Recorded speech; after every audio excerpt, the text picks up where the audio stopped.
हरे Krishna YouTube channel में आपका स्वागत है। और आज हमारा चर्चा का विषय है वेद। वेद क्या हैं, वेद के प्रकार क्या हैं और वेदों में जो कॉन्ट्राडिक्टरी है, वेदों में जो विरोधाभास है, उसे हम कैसे समझें। तो सर्वप्रथम जैसा कि हमें जो साधारण जनता को या हमें जो ज्ञान है कि वेद चार हैं, सामवेद, यजुर्वेद, ऋग्वेद, अथर्ववेद। परंतु जब हम इन्हीं वेदों के अंदर जब हम उनके ज्ञान कांड, उपासना कांड और कर्म कांड को पढ़ते हैं तो हमें समझ में आता है कि वेद हमसे क्या कहना चाहते हैं या वेद हमें किस ज्ञान को हमें देना चाहते हैं। तो वेद के कितने प्रकार हैं। तो पहले तो शब्द है कि प्रकार तो बाद में, पहले वेद क्या है। वेद का अर्थ है कि जानना, वेद का अर्थ है ज्ञान। तो किस चीज़ का ज्ञान, तो वेद हमें किस प्रकार का ज्ञान देना चाहते हैं या किस वस्तु का ज्ञान हमें वे प्रदान करना चाहते हैं। तो ये जो वेद किसके बारे में बोल रहा है वो हम बाद में बात करते हैं। पहले वेद कितने प्रकार के हैं इस पे हम आते हैं कि वेद जो हैं, जैसा कि मैंने अभी आपको कहा कि वेद, जैसा कि सामान्य जनता को मालूम है कि वेद चार ही प्रकार के हैं। परंतु हम जब महाभारत पढ़ते हैं तो महाभारत में लिखा है कि एक ही वेद था और उसके तीन भाग कर दिए गए श्री वेद व्यास जी के द्वारा, और इस प्रकार चार वेद उत्पन्न हुए। इसी प्रकार से अमरकोश के प्रथम कांड में भी कहा गया है श्रुतिः त्रिय वेदः, कि जो श्रुति है, जो वेदों को श्रुति कहा जाता है, तो श्रुति त्रिय वेद है। ये श्रुति जो है तीन प्रकार की है। और इसी प्रकार से भगवद गीता में स्वयं भगवान श्री कृष्ण भी 9वें अध्याय के 17वें श्लोक में कहते हैं, पिता अहमस्य जगतो माता धाता पितामह वेद्यम पवित्रम ओमकार ऋक् साम यजुरेव च।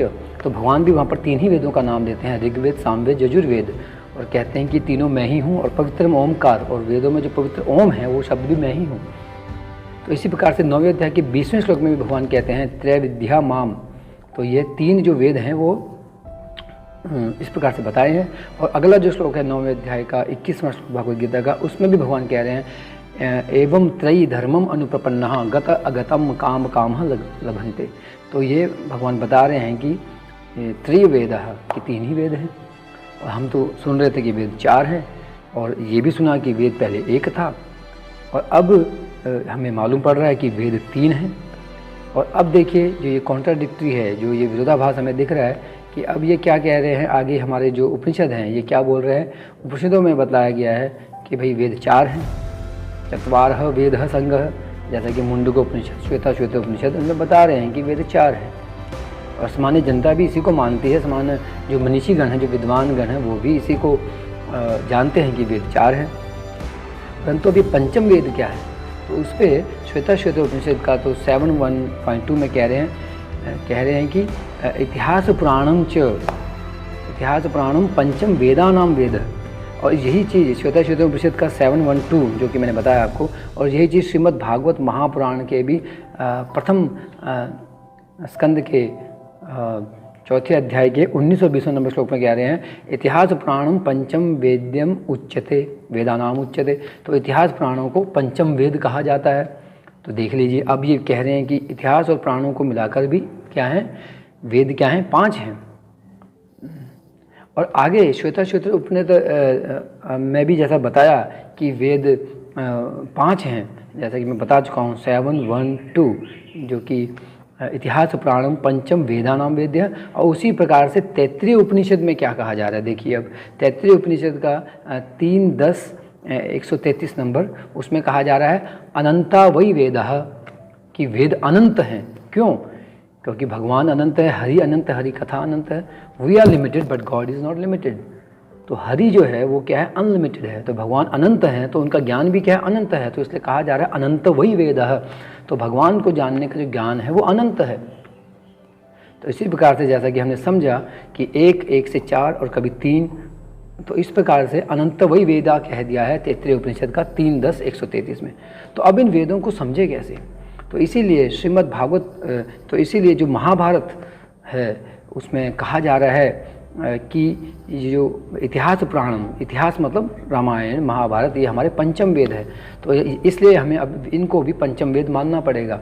और इन वेदों के अंदर, इस महाभारत के अंदर जो कि आदि पर्व में 2.267 में कहा जा रहा है कि इतिहास पुराणाभ्याम वेदम सम उपम भ्रयेत, कि इतिहास और पुराणों की सहायता से ही वेदों के अर्थ करने चाहिए, उन पर टिप्पणी करनी चाहिए।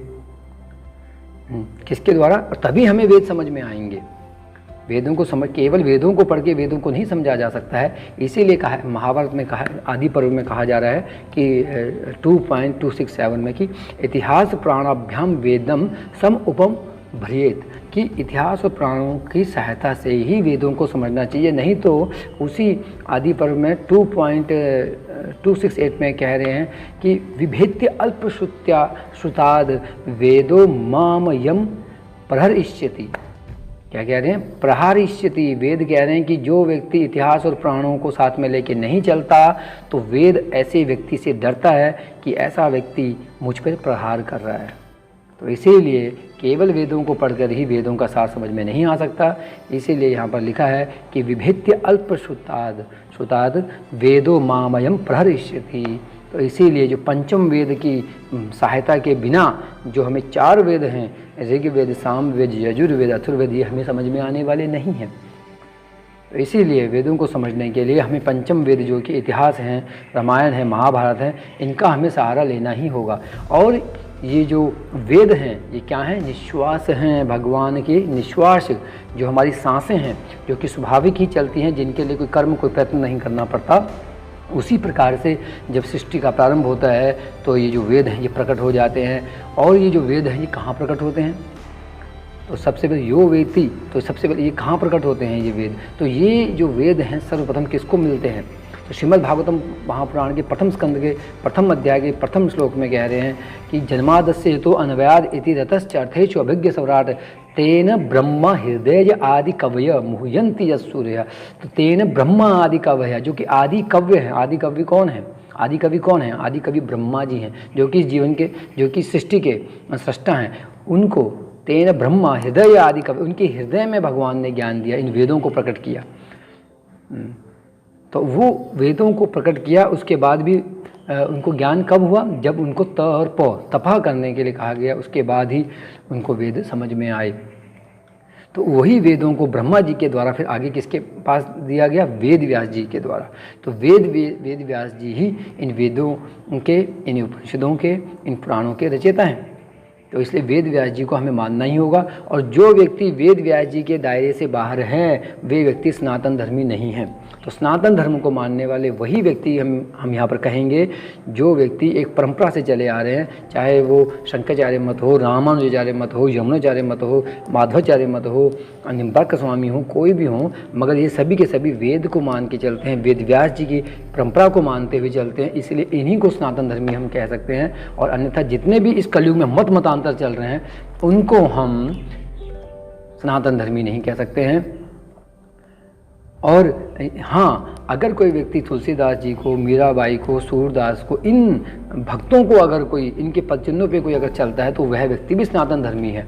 क्योंकि ये जो गुरु वर्ग है, जो भक्त लोग हैं, ये स्वयं सनातन धर्म का पालन कर रहे हैं। तो इसीलिए आप सबसे यह विनती है कि सनातन धर्म को समझिए कि सनातन धर्म में कौन है और कौन नहीं है। तो सनातन धर्म की व्याख्या यही है, सनातन का अर्थ यही है कि जो हमेशा रहता है। और हमेशा कौन सा रहने वाला तत्व है? वो है आत्मा और परब्रह्म। और जो भगवान का ज्ञान, वेद, ये हमेशा से शाश्वत ही हैं।